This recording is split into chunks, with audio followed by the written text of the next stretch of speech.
Welcome back to the battle for first place in Group C. Hong Kong Attitude from the LMS versus Lowkey Esports from the VCS. The second seed from the VCS won the last time that these teams met.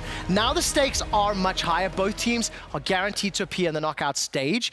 And both of these teams want to win because you want to avoid taking second and therefore fighting the likes of Clutch, Splice, or Damwon. It's just about having a theoretically easier road into the group part of the tournament. Theoretically easier. Now the thing is we kind of knew that it would come down to the top of the day. You asked who's going to get out of this group, and immediately we're like, LMS, VCS. Yeah. But now it's clutch time, which who is actually going to stand above each other? Because you could sentence the other team to death. Whoever that pool 2 seed or second seed is, they could face Damwon in a best of 5. It's like, there goes your hopes. And now it's this shift of power in the sense of, is Vietnam finally going to rise above the LMS, where their second seed will take down their third seed? Or will the LMS pump the brakes and say, no, we are still a power region. You still must respect us. And unless it's your first seed, you have no chance. And also, just to jump in really quickly, it would be the only pool 2 seed team to knock down the third seed from a major region, which would be a monumental achievement. Yeah, and that is the thing, right? Like pool 2, if you're looking at the two regions and if they are comparable rather than this one is better than that one, like 2 versus 3,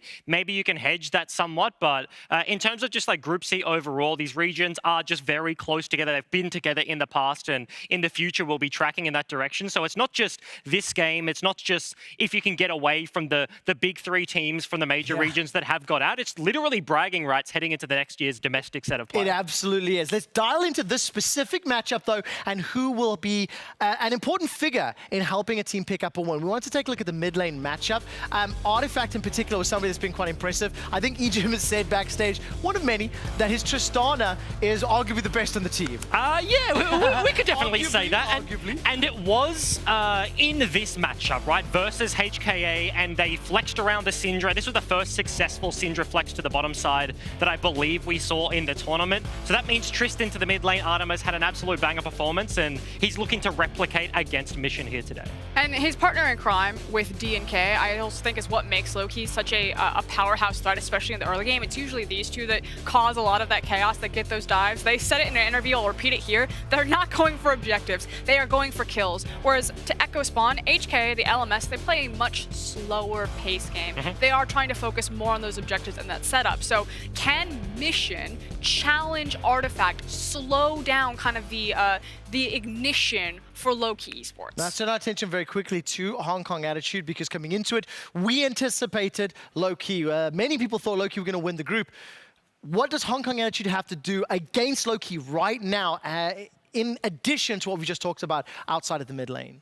I mean, I think it's 2 factors. A, you have to have some semblance of an early game. The meta, the tournament, even in just plans, has taught us that. I think it's only going to get stronger as we go into the group stage. And then 2, you have to have late game insurance policy, because people will make mistakes. It is a high pressure situation. We just saw that from the last game, that if you have the late game insurance of a Fiora, you have to have that staple. All right, just as this B-roll is running, we have a few seconds before draft. Who will win this game and why? I think Lowkey, I think it's going to come down to the early game. I think they're much more oppressive, they're much more aggressive and creative, and they're going to pick up the W. I agree. I think Lowkey Esports, it's time for the VCS to rise up above the LMS and truly take their mantle as a power region. Oh, I absolutely love that line. It's time to find out who will take first place in Group C. Let's hit the rift. Thank you, Quickshot. I agree. Let's find out. HKA, Hong Kong Attitude versus Lowkey Esports. And I honestly, coming into the tournament, I was like, ooh, Lowkey, clear favorites to make it out of the group. And over the last 4 days, or 2 days that they've been playing, it's become very clear to me that this group is infinitely closer than I ever thought it would be, and that as much as I think Artifact is like an insane player, when push comes to shove, both of these teams have been so even in the late game, and it feels like it's almost always come down to a single clutch decision, Ender. Yeah, and that's going to be super important here to track who can keep a level head in a game that means so much. As the analyst desk was mentioning, just going second place means you have the chance of facing against Damwon, which no one wants to see on the other side. By the way, I love that we mentioned no other team but Damwon. It's not like, ooh, you got to play against Clutch. Oh, you got to play against Split. It's literally Daewon. Daewon is the nightmare scenario for both these lineups. But the Pantheon will be banned. The Tristana banned away as well. Makes sense when you've seen the successful flexes coming in from Artifact, and the Renekton, LeBlanc, and Gragas will follow. So a lot of individual comfort picks as well as meta power picks taken off the board. Interesting To see the Gragas banned away by Lowkey Esports, knowing that DNK loves that champion, whether it's with the Predator or more usually the Dark Harvest for him, but will be removed from the game this time around. Now, seeing a Morgana ban come through, Qiyana has been left open. I think this champ is so strong on the current patch. Even with a small nerf, it is still super, super good. But as Lowkey have shown time and time again throughout this tournament, they still value the Akali so heavily. And we've seen why. Artifact in these mid to late game situations can be so brutal. He can be so good on this champion. And realistically, I think this makes a ton of sense. I don't think teams value individual comfort enough in high pressure scenarios, and it's very clear that Lowkey do, and it's something that I respect. The downside is, by prioritizing Akali, you're giving over a champion that in general I think is perceived to be more powerful in the Rakan.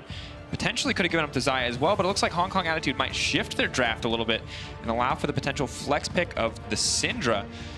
All right, I think, let's go with Xayah.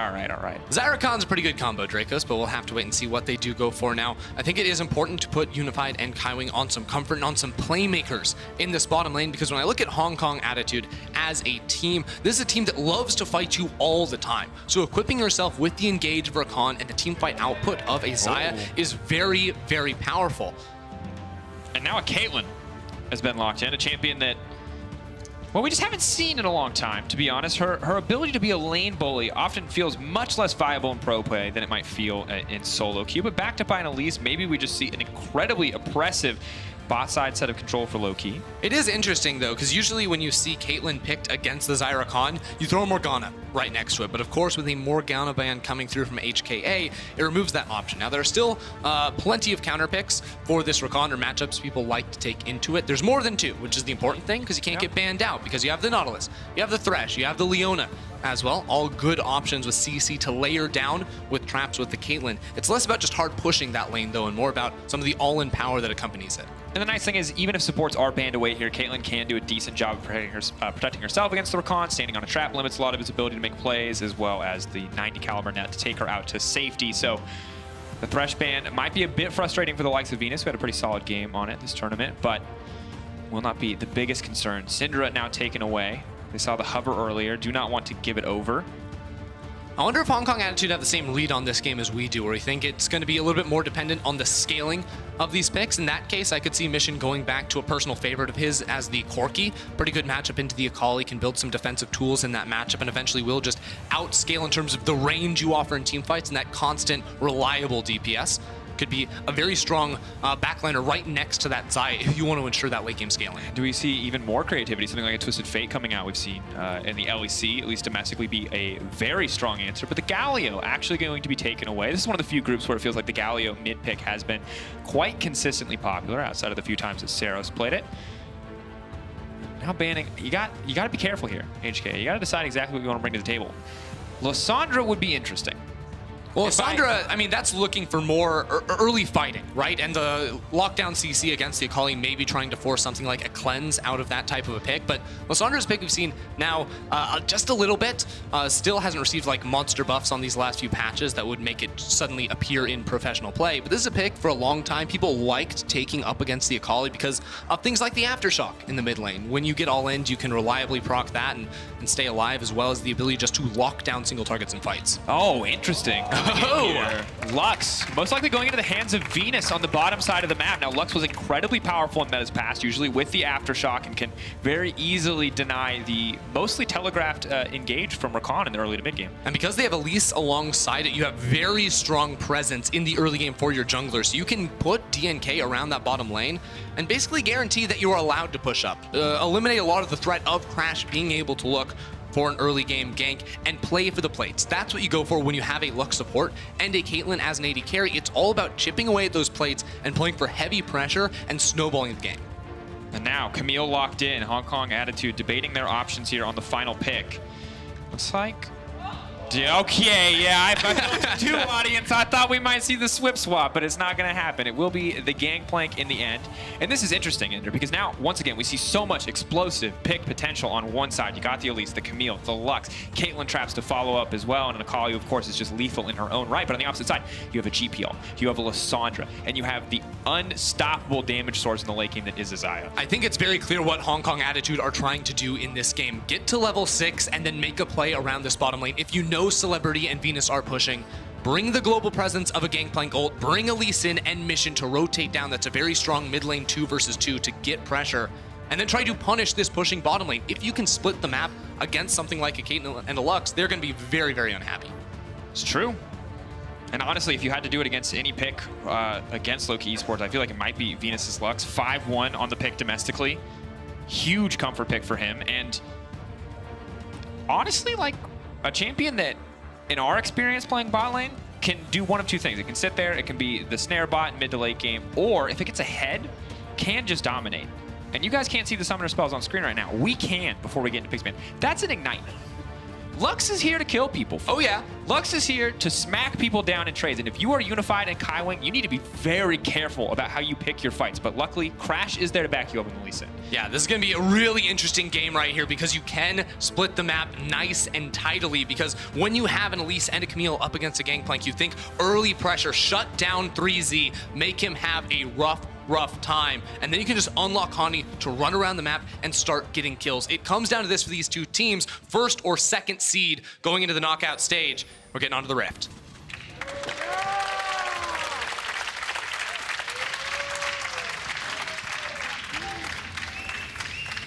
Before this game, both these lineups got to breathe a sigh of relief as Mega was no longer in contention. They both knew that they would leave the stage, but as you said, Ender, now fighting for first seed. Crucial.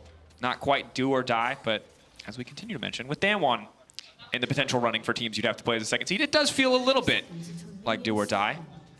An early game, we talked about Elise in the past. I do want to get your thoughts on this Lissandra. We have the cleanse coming out for Artifact in the mid lane. How do you feel about this matchup? Because to me, I've seen Lissandra nerfed so many times, it's hard to imagine picking her, but it still seems like so many teams are confident to do so. At the same time, we've seen some recent Akali nerfs as well. And a lot of, when we saw this matchup being played so much, actually at the tail end of last summer split going into Worlds, you would see this matchup where Lissandra wins mid lane early levels, you have the range, you have the push, you go up 10, 15 CS, and then at level 6, Artifact just kills you.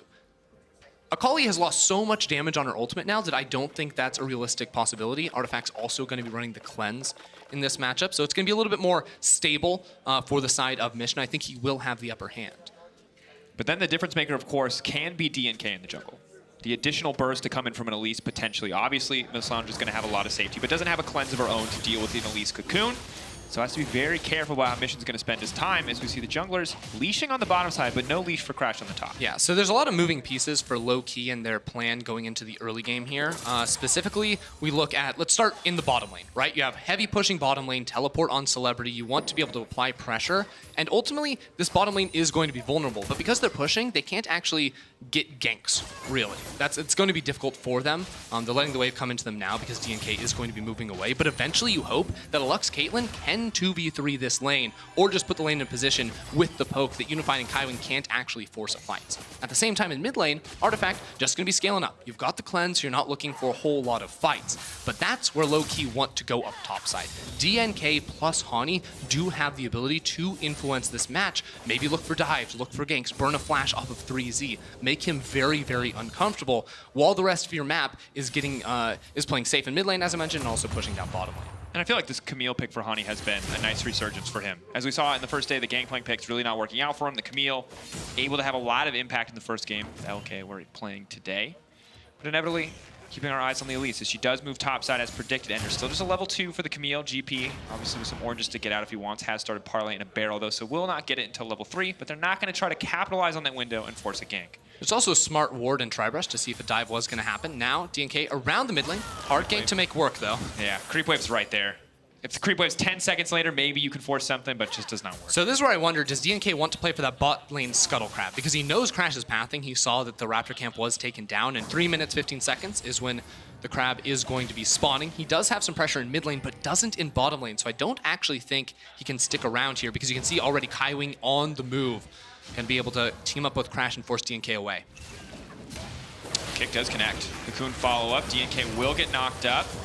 Can go up, but is going to be forced to come down. Luckily, Scryer's Bloom right there, so well played, but is going to have to give up. Too low on health now to try to contest this, so good play overall from HKA. And now Crash has the opportunity to walk in and take the low-key Raptors, I think, if he wants to make a move, because he had a ward that saw DNK pathing up topside. He knows the play is going to be onto that crab. So I know he doesn't have push in mid lane, but this is a point where I think you can take that calculated risk. Go take the enemy Raptor camp and get yourself a little bit of lead. Leave a small Raptor there so that it doesn't actually respawn at a higher level for more value for DNK. But now, because he hasn't taken anything, DNK has the opportunity to make a play happen. And with more ranged minions in the top lane, it's going to push out for 3Z and put him vulnerable. Shot has connected. Hani definitely taking the bad end of that trade, though. GP coming out on top, has additionally the Biscuits, too. So battle of the Biscuit sustain versus the Fleet Footwork. How long does DNK want to stay? Because I think on the next wave it will push out, but 3Z might not actually stick around for that one. So they make the call not to have the play happen, and that means Hani's going to turn this around and try to fully push out that minion wave. There's a lot of deep vision on the top side of the map, so he can feel comfortable making that push up even without a jungler. Yeah, and I feel like you have to be painfully aware that if you stay too long, Lee Sin will eventually invade and take your Raptors. Will realize that you're somewhere along the top side of the map. The good news is he has laid down a bit of vision, which will allow them to track Crash. Crash, though, love this from him. Perfectly times the back with the respawn of his own Raptors. It's really optimizing the efficiency here. Does immediately get spotted, however, so we'll give Elise access onto the bottom side of the map if they want to play for anything onto the Xayah Rakan. Normally the lane we assume to be the aggressive one, but this is very poorly timed aggression. If Venus manages to land a snare on the backside of this, could turn. Kaiwing backing up, but has no mana. Unified, they're just trying to force the wave out, but DNK is on the way in. Cocoon does not connect, however, and Celebrity and Venus actually just too low to sustain a fight there. Hong Kong Attitude have to be so happy with how this game is being played so far. You know, 3Z going actually up in CS. I know there's a big wave for Hani to cash in on, but also bottom lane, who without any pressure really from DNK has not been allowed to walk forward and hit the tower. 5.5 minutes in, and no plates have been taken on that bottom side of the map. Shield comes out. Looks like we're seeing the back coming from the Caitlyn, and this is where we might start to see things shift, because the lethal tempo for Xayah does mean she can sustain wave pressure a lot more, and additionally the TP from Caitlyn means she can come back with a BF sword and now really start to poke the enemy out. The Guardian giving the shield over to Unified to make sure that he can go ahead and get back to base. Now Celebrity will be trying to push out this lane, but with another minion wave coming, this is a situation where I thought maybe with the TP you have enough time to free hit onto that tower, but the second wave snuck on in here, and now I don't think he's actually going to have that opportunity because he doesn't know where the enemy jungler is, and that bot lane from HKA is going to be getting back pretty quick. Question is, can he actually try to set up a freeze here? No, it looks like he will at least get a few autos off, deny 1 or 2 creeps with the cannon there, shouldn't get too much. He does still have to pay respect to the Rakan. He gets it. So good to have the plate. Once again, won't get that gold for a while, but a small advantage to the side of Celebrity. And the reason why he can step up there, you actually see both mid lane and jungle from Lowkey Esports making that move, not fully committing towards the bottom side of the map, but saying, we can get here quickly if you need us, and at least you have the flash to back away and in case there was going to be a play down there. So now with a little bit more pressure, they can step forward and hit the towers, but it's going to have to be sustained pressure, I think, because even with just the BF sword, I don't think Lowkey are strong enough to turn around a gank. I think that's where Morgana is going to give you a lot more value than the Lux, because you can absorb that initial CC, and while Lux does more damage than Morgana and can, you know, scale up and be pretty oppressive in the later stages of the game, I don't think it's as powerful when defending against a jungle gank. It's also just very hard to hard push a wave out as Caitlyn when Xayah is there trying to match you. You have the range advantage for the trades, but she just has so much more wave clears with the clean cut passive, the ability to hit to the creep wave, as well as the additional attack from the lethal tempo. But you can see Celebrity pulling just a small bit ahead of his respective opponents, and that is the additional turret play. It might start to shift, though, as Mission looks to grab one of his own. And so far, so good for the Lissandra in the early game. Has gone back, has gotten the last chapter. Artifact might try to look to change that, and while Mission can't necessarily play the aggressor here in this lane, can definitely continue to just push this out over and over again. And it's been an interesting couple of years for Mission too, because this has been a guy that's been around the LMS for quite a while now, and he actually qualified for Worlds with HKA back in 2017. But in 2018, he was traded away. They brought in Chawi, another, you know, legendary mid laner in the region that a lot of people will recognize from international events, but Hong Kong Attitude were unable to qualify. Then Mission says, I'm coming back, and right here they are one more time. But the last time they were in Worlds, they were the first team from a major region not to actually make it out of the play-in stage. They got put up against Fnatic in the best of fives after some poor seeding and performance in group play, and all of a sudden they got 3-0 and eliminated. And look, that's not something you want on your resume. It's like Team Liquid knowing that they lost the fastest international final. There's good things to put on the resume, and there's bad things to put on the resume. And that's one of them. You just got to do them like that. And he's not even in this game. It's perfectly appropriate given the discussion. It's not flame, it's That's fair. analysis. Kind of. Oh, here we go. Engage going in. Kaiwing gonna find the double mock-up. The Gangplank coming in clutch here. Venus is just gonna get taken down. First blood. Crash is on the way for the follow-up. DNK coming over the wall, trying to mitigate as much as he can. Crash not gonna try to go in on that one, but fantastic use of the GPL. Great communication from the side of HKA. It's exactly what I said was going to happen in Champ Select. Level 6 come around and you make a play on bottom lane because this duo will be pushing up. And Kaiwing made that play happen. It was very telegraphed. You know, pops the ultimate straight in the middle of vision, but he says we can make this play happen and there's nowhere you can go. That's a Lux, not a Morgana, so you can't break the initial CC, and there's no way Venus was going to be escaping from that one. It's well played. Locks up 2 members, makes it easy. Now able to grab the Cloud Drake, seeing the next spawn is going to be Infernal will change, I think, some of the priorities of both teams if they want to force that one. Next. It does respawn, and Mission and Crash now moving together. Of course, will be spotted out. And now there's a pretty big window where Hong Kong can look to make another play on this bottom side of the map. No flash on Venus. Celebrity lost his as well. And, well, yes, Kaiwing, the primary initiation tool, is not going to have his either. Crash has the ability to come from behind, you know, on this Lee Sin with the kick available. So I would love to see him try and get involved, especially because Celebrity has no mana. This is way too Ward hop kick. aggressive. Here you No! go. Kick out. Might still be able to finish it out, though. He has TP behind Smite as well as Conqueror proc. Celebrity's still going to die. The Lee Sin is so powerful, and now the Lux will get dropped too. Now locked up under tower, manages to get that, but here comes Hani trying to clean up a play. Body block is there from Kaiwing. Well played by the side of HKA, but Celebrity could not afford to push up that far. It was almost a disaster there from Crash, but he's able to make it work in the end. And they get even more on top of it than just the 2 kills, because that's also a TP lost from Hani. And you know what? In about a minute here, I think, for Gangplank, 50 seconds away, he's going to have Cannon Barrage up and a teleport, and Hani's going to have no ability to make it into the bottom lane. So Celebrity and Venus, they're pathing back down here, but there is imminent doom on the horizon. And realistically, just looking at this one, Ender, this has been a very difficult early game for the side of Lowkey. The bot lane 2 times in a row now with this duo that you expect to be very aggressive to kind of sustain pressure against a normally terrifying Xayah Rakan has not really been able to do so, has been punished every time they've tried to sustain it. And what's the idea of Caitlyn Lux? It's about getting turret plates in the early game, poking out your opponents and creating pressure. Right now, they have taken 1 turret plate from Hong Kong, and HKA have picked up 3, on top of all the kills they've gotten to. And now Lee Sin also has not only the kill, not only the assist, but a 20 CS advantage in the jungle. And if you're an Elise and you're behind in the game, things get very scary very fast. Because we've seen what DNK can do when he's got a ton of AP, when he can start to look to, you know, 50% or almost one-shot a lot of the opposition. But if he's behind against tankier champions, like a GP, like a Lissandra, harder champions to lock down, like a Xayah, you might just be irrelevant as we get later in the game. Yeah, and that's why Lowkey fans are all going to be looking at Artifact. When is he going to be unlocked on the map to do something? Because right now he's stayed even in mid lane, but haven't seen any, you know, flare around that area of the map. But his life is not going to be easy the later on we get, because he's always going to be looking at, you know, the CC chain of a Lissandra as well as, you know, the self-peel on both Unified and Mission. It is really, really hard, I think, for Artifact to play in these fights. Look at that. Aftershock. Like, how much fun is he having? Not much. Not getting much done either, which I think might be more important than the fun aspect. Crash probably just going to try to dash out here. Everyone throwing out the warning shots. And so, okay, this reminds me a lot, if you remember 2018 Madrid Summer Final, right?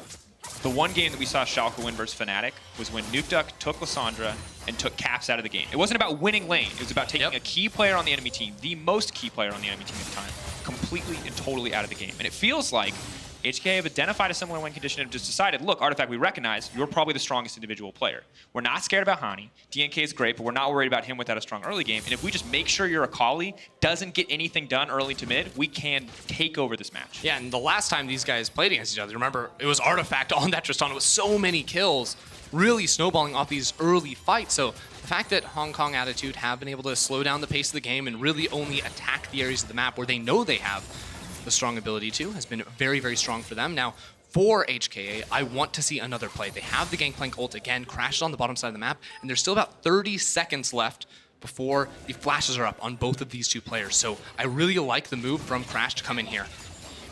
That kick connected, someone probably would have died. Crash, though, just going to focus on taking down the vision, and they are going to push in on the bottom side. And you might say, why throw out the Sonic Wave right there? Why reveal yourself? I think that was a pretty hopeful play, but knowing that Flash was going to be up so soon, they didn't really have time to wait for a dive there. They just wanted to see, could they seize the window and make something happen? They couldn't. Now the punishment for revealing himself and not making a play happen is now that DNK and Hani are going to be starting up this Rift Herald. And the question is, can a rotation come through fast enough? Which I don't think it can, because even if Unified were to try and run over here, Celebrity has the TP, which he's going to be using, because Lowkey want to get out of the laning phase now, because it has not been going off of them so far. Can't just take this one down, use the Rift Herald top lane, try to break open this laning phase, but in the meantime, the consolation they're going to have to give over to the enemy team is the Infernal Drake already on that spawn. And it is a 4K deficit just about in this game, 3.5. They need to get gold fast. They need someone on this team who's actually going to be strong that can actually make a difference, because right now they are just steadily falling behind. This is really not ideal for Lowkey. Yes, they get the Herald, but it's after turret plates go down, so it's not like they can just funnel a ton of gold onto Celebrity to make up for the missteps inside of the laning phase. And as you mentioned, that's an Infernal on the other side of the map. All these players on the side of HKA are going to be so thrilled to get that. And even with the Herald, they are the second team to get the tower, so they don't actually get that bonus on top. And honestly, just catastrophic early game for the side of Lowkey. Because the thing is their composition is quite hard to play as you get later. Oh, absolutely. Outside of picks, it's all very difficult. Maybe they can hope to get a little bit more of the gold back in their favor as they move in on this second tower, but the GPL is going to mostly stop that in its tracks. Celebrity with a lot of confidence to stay here. However, any team with Lissandra in it can kick off a fight anytime they want. Yeah, it's super, super easy. The long-range engage, too, without committing with Gangplank as well. I think HKA have a very clear way to play through the rest of this game, and it is just looking for these fights, controlling areas of the map, making sure that side lanes can't really get out of control with, Hani on that Camille, because we do know, we've seen this matchup, that eventually Hani will take over, but the fact that Gangplank is just up 30 CS passively out of the laning phase means that's actually not really happening just yet. It's Eternity Force completed already for 3Z, and Hani is just sitting on, a couple of components. The additional sustain will be nice, but might not be enough in the 1v1. And as you said, as we get later and later, level 11 Gangplank, level 2 Cannon Barrage, ready to go in, a certain amount of time. I didn't realize it was on cooldown. And for 3Z, very easy for them to continue to control these major objectives. And I think no real chance for Lowkey to move in here and try to contest vision around the Baron if HKA get control of this mid lane. So it is kind of now all eyes on Celebrity and Venus to try to hold on to this one. And similar to what I've said, in past Lowkey games, is they actually have tools to find picks without committing themselves into the fight. So I think if this team is able to, control certain areas of the map and play off of Lux bindings and DNK's cocoons, they do have ability to try and stall out the game and get to a more comfortable position for both Celebrity and Artifact on these carries. But ultimately, whenever the numbers are going to be evenly matched between HKA and Lowkey, it's always going to go the way of HKA, and that's when it becomes very, very difficult. Now, both teams are splitting the map at the moment. 3Z sticking around, though. Dodge. And the numbers are not matched. Look at bot lane, though. They're chasing them down. One thing that's going to connect, and now Kaiwing, Crash, and Mission set their sights on this tower. Demolish Block is going to help, but probably not enough to tear this one down, so just a bit of poke damage traded back. And I want to go back to something that Spawn talked about when we saw this team. The idea of the VCS is a prove-it region. Like, you want to make a mechanical outplay, prove that you can do it, and then we'll respect it. And right now, I feel like the VCS are the team that have to prove it. Wait, are we just going to keep going?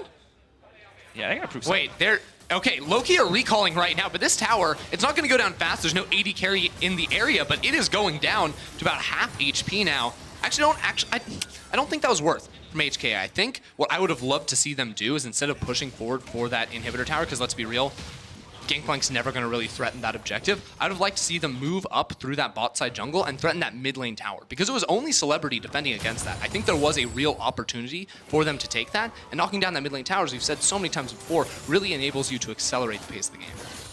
At the same time, Lowkey overstay, make a mistake on the top side. GP, very easy for him to clear the wave, and they would have gotten the inhibitor. So I agree. That's kind of what I would have preferred too, but I can see the logic. I can see that, hey, if they want to double down, if they want to base race us, we'll take it because they're going to win. Makes sense there for them. And Cannon Barrage is now up and available. An Artifact going to just move onto the top side and collect as much CS as he can. He was kind of our player to watch, a guy to keep our eyes on. And just has been kind of quiet this game. He's getting items, and that's just been his job, He was in a counter matchup for especially the early laning phase. He's now come out of that. I think he is very good at playing side lanes. That's one thing that Artifact will do a lot, is pick up a lot of CS in his games, whereas Hong Kong Attitude are so focused on being able to group up and find team fights. Sometimes they will drop minions a little bit and not focus on those quite as much. But we've reached the point in the game where Unified is just going to be trying to pick up absolutely everything. You know, park him in the mid lane, allow him to clear away waves, play off of both his Raptor camps and also the enemies. That's one thing you can do as an ADC when your team has Elise. Just walk into the enemy jungle, try to steal those away and build yourself up a big level lead while denying your opponent. Of course, coming up next, tiebreaker between Royal Youth and Flamengo. The final spot in their group. Dan1 has already taken first seed. You can find out who will take second later today. After we find out who's going to take first in this group right here. How long are we going to have to wait, though, Dracos? That feels like we're going to wait for a long time. If I'm honest, I feel like if you're HKA, you're feeling pretty comfy right now. Absolutely. And you know, we've talked about it. Their team fight is so much easier to execute. Oh, scouted the bush, but did not see the Elise. But also the wave is just not in a position where Artifact can really get anything done here. Even though Artifact does have the level lead, 2v2, definitely going to go the way of Hong Kong Attitude. Black Cleaver already finished for Crash, so he's sitting at a very strong moment in this game. Probably the strongest he's ever going to be in terms of dueling. He's going to be going into the Guardian Angel later on, so it gives him more utility in terms of team fight output and the ability to maybe look for some crazier Lee Sin plays with kickbacks. But for now, if he can find someone, he can fight them and do some pretty serious damage. Definitely can. For now, doing serious damage, though, to the Ocean Drake. So third Drake going over to the side of HKA.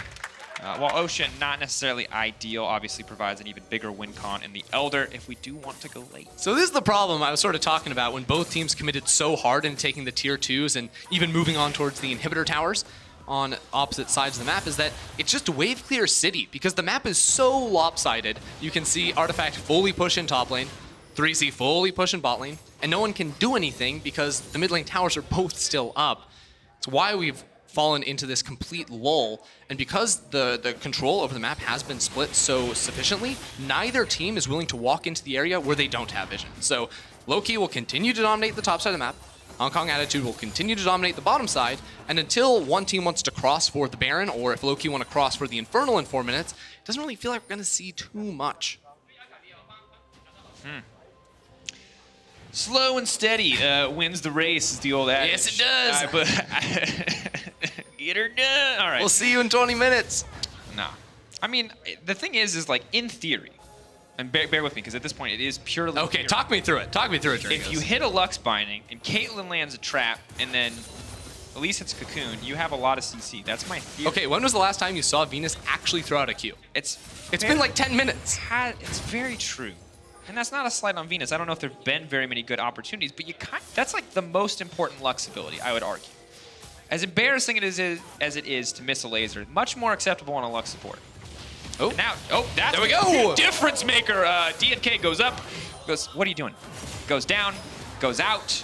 And that's the catalyst we were waiting for. 5K gold lead for HKA. Could move in to take the Baron. Could look to finally break the mid lane tower.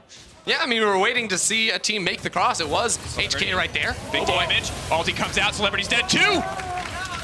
Ask and you shall receive. We wanted to know how long it was going to take. Instantly, the game just exploded. They're just going to go straight into the Baron now. This team was literally doing nothing, and they're like, okay, I guess we can just outplay them straight up. Now they move on to this objective. DNK going to be dead. Celebrity not going to be able to join the fight. It would at max be a 3v5, but Hong Kong Attitude are so strong right now. One tower going to go down for the Camille in the meantime. Lux going to hold on to that vision as long as she can. Maybe a hope, a prayer, a Lux ult. Where's it going to go? No.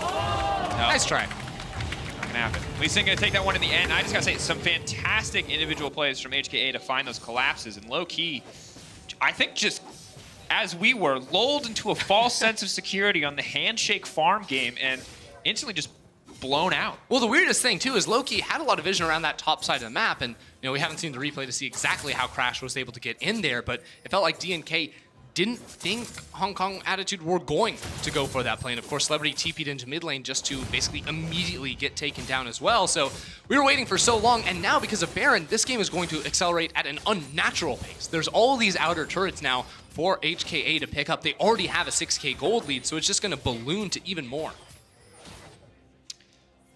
For low-key now, I think they're into the pick zone. They fish for those to get themselves back into this game. We'll force Mission back, but finally, It's been 23 minutes. Oh, okay. We're going to watch this, but just know that the mid lane tier 1 is dying. Yep. And that's the moment you were all waiting for. All right, he just saw DNK. Kaiwing walked in, placed a ward, and then he one-shot him. It took a little while because DNK, you know, wanted to wait, but Crash got him in the end, and now all the towers going to be falling down in that outer ring. HKA not going to care about bottom lane at all. They already have all the structures there that they want, so it's just about dominating this top side of the jungle and moving in to be able to quickly flex between both top and mid lane until they can crash the inner ring. Can they get the minions synced up? Of course, 1 minute 55 seconds, a lot of time left on the Baron. It is just survival for the side of Lowkey, holding on to as much as they can. It's one of the best things to do against Caitlyn when you are trying to siege, because of course she can just place all her traps around and make it so you can't walk up to the tower. Is just constantly rotate on her as Crash. Crash goes in on the Elise. Elise now trying to retreat. The ultimate coming off onto the side. They're trying to find the fight. They've jumped back into the laser, but they're getting knocked out. Crash still alive. The GP looking to come through. Celebrity. No, ultimate. Oh, uses his items to cancel it out. HKA gonna break the top lane tier 2. Crash will walk away with his life after finding the kill. Hani already dead. Huge advantage for the side of HKA. I love it. Crash just putting the team on his back now, saying, I'm going to make the plays immediately. It's sick coming through from him, going way deep right there. HKA are able to win the fight, get the kills, and also the towers on top. When push comes to shove, Crash showing up for his team. A lot of people, that's what they wanted to see from the import here. Mission now going to retreat, and fantastic position. 1 more, 2 more fights like that. Base could be broken wide open. They obviously haven't lost an inhibitor yet, but keep your eyes on Crash. Let's see what he does. That's blind, by the way. Is able to dodge out for just a little bit, but then ward hop into the kick. Q connect, follows it over. That's just clean Lee Sin play right there. Even has the stopwatch to cancel out the ace in the hole. Well played. good luck. That's a 10K goal lead, a double Infernal, 7 kills to 0. We're 3 towers and Infernal, or rather a Herald for the perfect game. In case Hong Kong Attitude can't close out in the next 5 minutes, they've got a 3rd Infernal that they'll be enjoying picking that up. Yeah. It's looking good. It's believable. It is interesting though if you cast your eyes up to the right hand, upper right corner of the screen, not just the Red Bull logo, but also the 5,700 gold Baron power play. That's a big number. That's the reason that they're now 10K, more than 10K. Yeah, that's what happens when you get some kills and also 4 towers from a Baron buff. Because you have to remember that the only 2 towers they had taken prior to picking up that buff were the bot lane outer and inner. So they really had not done too much in terms of controlling the actual map. So as soon as they got those 2 picks and moved that in, it became super easy. Just break this game wide open. Now they do have to play, I think, for that Baron to spawn 1 more time as the siege becomes more difficult. But this one's looking like it should be a clean close from them. Once the setup comes through, Crash looks like he's just permanently fishing for kicks at this point. The binding will land. Not a ton of damage there. Don't think they're going to try to take that fight, instead focusing on wave clear. Ender, I'm going to ask you to tell me a story here. Now, okay. I'm going to hold that thought because they're sieging. You're going to tell me a story in a little bit. Whoa. Gangplank all comes down. Luxalt to just try to clear the way. They're just going to break the base up, but they're just going to walk right in. Crash jumping into the face of the enemy. Meanwhile, Artifact trying to soul out 3Z. This could be the difference maker, but he's getting lower and lower. This is not a favorable fight. Artifact now running for his life, but that's a shutdown. Big outplay. Artifact was able to kill the barrel right there, which was the difference maker in the 1v1, while Hong Kong Attitude will find the inhibitor in the bottom lane. We had to wait 27 minutes for Artifact to enter the game. He is now here, but it seems like an almost insurmountable task for him to carry. Very difficult position. And this is the story. Okay, resets come out. Good play from HKA to break the bottom side. Okay, now break this 1v1 down. Check it out. Okay, so 3Z lands the first barrel combo, flies past it for a whole lot of damage. And I think it's this barrel that... Oh no, he just straight up misses that. Artifact walked out of the range of that one. And then looked like 3Z wanted to jump on in there and test his luck, but that was not a winning fight for him. It looks like he flashed outside of the bush and probably did not have sight on the Akali. Didn't have foresight, that's for sure. That's fine. At the end of the day, still a massive lead. 10K up. And okay, now it's story time, because we've got 30 seconds to Baron, and that's exactly how long you have to tell me. How do Lowkey get back in this game? It has to be possible, because HKA haven't ended the game yet, so how do they do it? I mean, it's super up. I think if this Baron goes over, it is not looking good at all for Hong Kong Attitude. So they have to figure out some way to stop this from happening. Probably have to play off a good pick. Could be this. Could be this one. Crash running for his life, of course, has GA.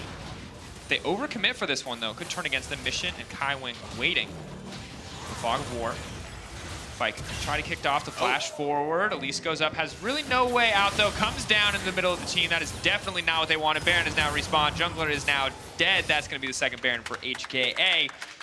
Maybe this is the time for the Lux Miracle steal, but the rest of the team don't even seem that interested in coming to contest the objective. This is so massive for Hong Kong Attitude. Just the ability now to be able to get themselves the best seeding possible moving in. Because remember, 2017, this team was embarrassed, honestly, not to be able to make it out of the play-in stage, to set themselves up for the best possible success by finishing first. Now with the Baron, with an inhibitor already, the siege to come is the one that will cement them in first seed. Second Baron, 28 minutes into the game. Crash now barreling down mid lane. Unified and Kaiwing behind him. See the pinks coming under the top side of the map. GP's pushing in, ready to crash multiple waves. Not quite simultaneously. But now Lowkey have grouped up. If you're in the studio, you can hear the players talking very actively on stage. Obviously a moment of big pressure. Calm before the storm. You can see them playing over the wall here, trying to land a cocoon or a binding. This Crash. is the one. They're just taking out. Can they just get the GA to start this off? Has been knocked out, but they've already used the ult in exchange. Rakan buying so much time for the rest of his team to just continue forward, and it's going to turn against them. Crash is still alive, but he's in the base. That's not what they wanted, but he gets one back. Still getting a 1-for-1 when all those resources are burned. In the midst of the team, Lissandra comes out, Celebrity in trouble, now flashes out to safety. Artifact doing what he can to buy more time. Artifact, can he be the difference maker? He's invisible for right now, he dashes through, but it's not enough. 3Z will grab the kill. Baron buff now pushing in. HKA should just end the game. Hong Kong Attitude have everything they need to close. Only 2 members defending. Mission's gonna recall and look for the teleport on in to make that first minion immune to damage. They're looking for the end right here, Dracos. It all comes down to this push. Venus caught out and taken down. Celebrity versus the world. I don't think it's gonna be enough. Setting their sights on him instead. Unified sets his eyes on the prize. The TP's now coming in, and the 3rd seed from the LMS will take down the 2nd seed for the VCS to secure first or in this group.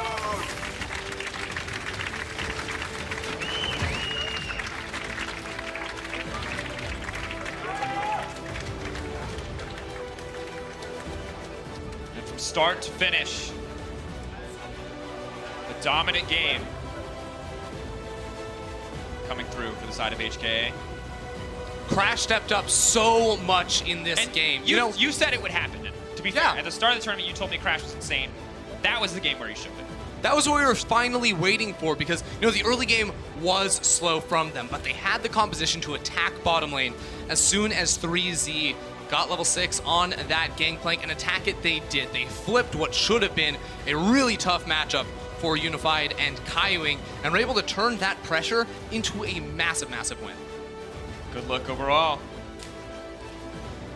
And of course, first seed also important. Lowkey, of course, still in the tournament, just at that 2nd seed position. We'll have to see what the draw gets them as later in the day. And just a frustrating loss to be certain. We'll have a day to recover before we move into the bracket stage, maybe 2, depending on when they play their games. And look, Dracos, I can't explain to you enough how important this win was for Hong Kong Attitude to go in the first seed, guarantee themselves a good matchup, because this was a team that got eliminated in 2017. I was actually a referee on stage when they lost to Fnatic. I saw firsthand how devastated they were. Now they have absolutely the possibility of moving on to the main stage, and it started off with Crash in this bottom lane, just really getting the ball rolling. And realistically, just very well coordinated play, fantastic punish, and while this lane pushes very well, they do not survive very well if you miss those key skill shots, and overall it just feels like the counter picks coming from the side of HKA with the Lissandra against the Akali worked out great, and the counter picks of the Caitlyn Lux, the side of Lowkey, I think they got to go back to the drawing board on that one. Might have worked for them domestically, but will not work against the bot lane, against Kaiwing in the bot lane. Yeah, I mean, we talked a lot about the early game plan from Lowkey Esports. Hard camp around that top lane, make Gangplank feel bad. Artifact was just supposed to scale up, and the bottom lane was supposed to be a point of pressure. None of those things really happened except Artifact going even in mid lane, and going even is not enough to find a win over a team like HKA. The only time Gangplank felt bad in that entire game was when he lost a solo kill to Akali. There was no pressure on him in the early game. So just, once again, fantastic performance from HKA. But that group is sorted. Time for one more game, because coming up next, it is our tiebreaker game. Flamengo versus Royal Youth to decide the 2nd seed in Group D. We're going to be right back. Oh, here we go. Engage going in. Kaiwing gonna find the double mock-up. The Gangplank coming in clutch here. Venus is just gonna get taken down. This is way too Ward hop kick. aggressive. Here you No! go. Kick out. Might still be able to finish it out though. He has GP behind Smite as well as Conqueror proc. Celebrity's still going to die. The Lee Sin is so powerful, and now the Lux will get dropped too. He's just constantly rotating. On her is Crash.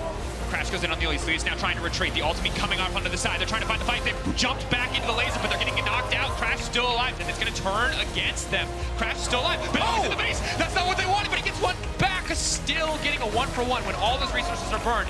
In the midst of the team, Lissandra comes out. Celebrity in trouble now. Flashes out to safety. Artifact doing what he can to buy more time. Artifact, can he be the difference maker? He's invisible for right now. He dashes through, but it's not enough. 3Z will grab the kill.